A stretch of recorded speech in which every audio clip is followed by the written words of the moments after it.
Chair at this time calls Jonathan Saenz with the Texas Values, President of Texas Values, testifying for House Bill 93.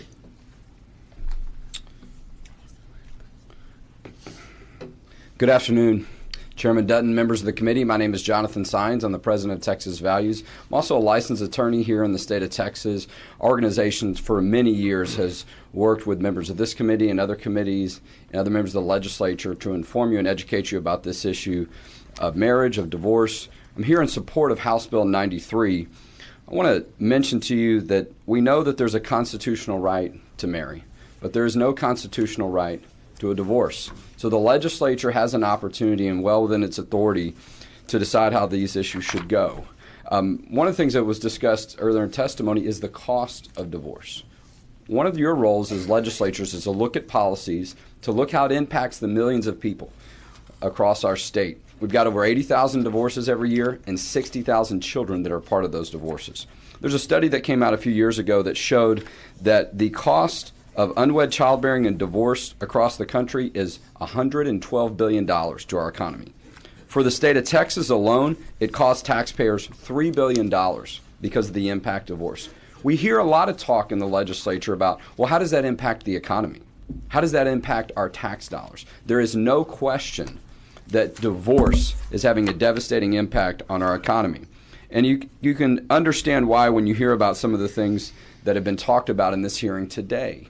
The split households, the income dropping, and the legal cost alone. But if you look at the policy issue we're dealing with here, no-fault divorce does not mean that there's not going to be an animosity or that there's not going to be some type of conflict between the two parties.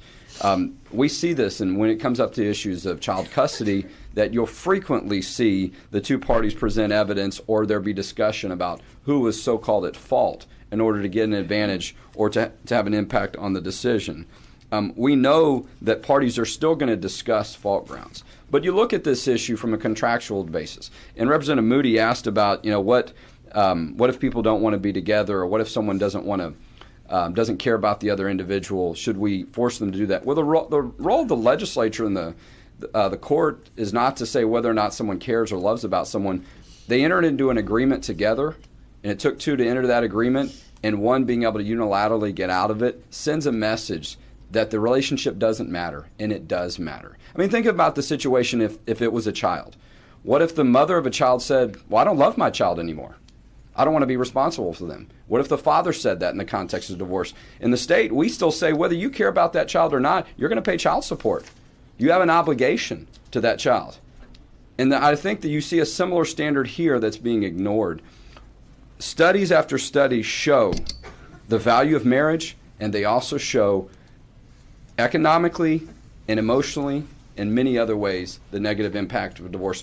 We can choose, the legislature can choose to not deal with that or to say, well, we're not interested in doing something.